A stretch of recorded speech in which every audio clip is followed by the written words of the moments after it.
Hi and welcome to the Space Log. This is Michael from the Space Asylum. Remember that game Real Rose? Yeah? Well, forget about it, because we aren't talking about it. We're talking about the PS Vita game, A Rose in the Twilight, also known as Rozeto黄昏の古城. Would a rose by any other name smell as sweet? Well, let's find out.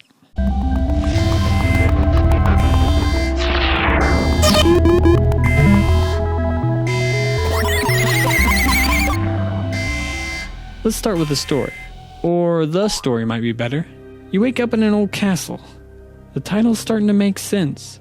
Unlike Troll 2. Oh my god! Anyway, your name is Rose, but it's actually rosé in Japanese, which after extensive research is a type of wine, I guess? Hey babe, how about we go back to my place and open up a bottle of you?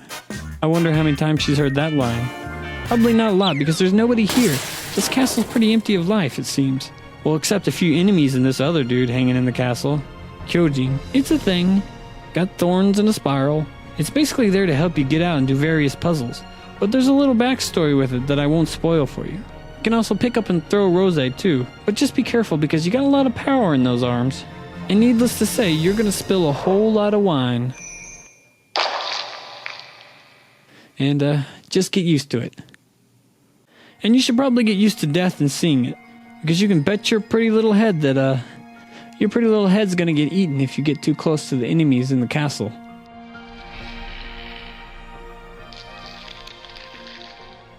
And speaking of the castle, it's very atmospheric, and that atmosphere is one of the best parts of the game. They did a really good job at making me feel like it's a desolate place, and I really enjoyed the music as well. But let's get back to the actual story.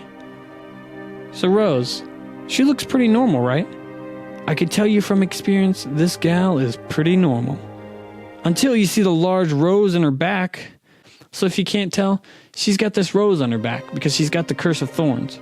And with her thorn power, she's able to take the color or blood out of objects. When she does this, time no longer exists to them, therefore things can be frozen in place.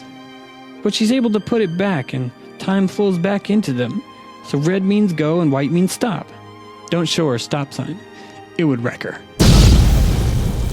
If you know what that means, there's gonna be a whole lot of stop and go. Because it's a puzzle game and you gotta time the rocks and stuff. And the puzzles, while not always impressive, can be quite tricky at times. And best of all, when you mess up, you get to see Rose off herself. Well, actually, that's pretty messed up. And that won't be the last time you say that. Because this girl, she's good at two things. Pulling the blood out of objects and pouring her wine all over the place. Rose's gonna die. And it's probably gonna be a lot. And you're probably gonna laugh about it. And people are probably gonna judge you. But I won't. No shame. Oh yeah, there's also this thing where if you absorb blood, you get to see the memory of those who leaked it. That explains all the traumatized faces at the Red Cross last week. This is how you get a glimpse of who Rose is and why she's there. The story's also told through books and letters found around. You have to figure a way out of the castle. I found the story fairly interesting and I wanted to know more about this old castle. But if you expect something mind-blowing, I'm gonna crack that hope open worse than you'll no doubt crack Rose's head on the ground. This game was pretty easy and short, I feel. Probably the hardest puzzles you have to face are the ones for the blood memories in each area. I wasn't counting the hours spent, but it seemed like about 8 to 10 hours. Which is kinda nice for someone working full-time, but for the price, you would hope you'd get a little more out of it. Though I paid $50, and I just found out it's supposed to be $20 for the standard edition in the States. No regrets. This was definitely pretty good, and I'd recommend it to anybody that likes Yomawari, but I wouldn't say it's as good as that. Check it out on April 11th, 2017. At least that's the date I heard it's supposed to come out.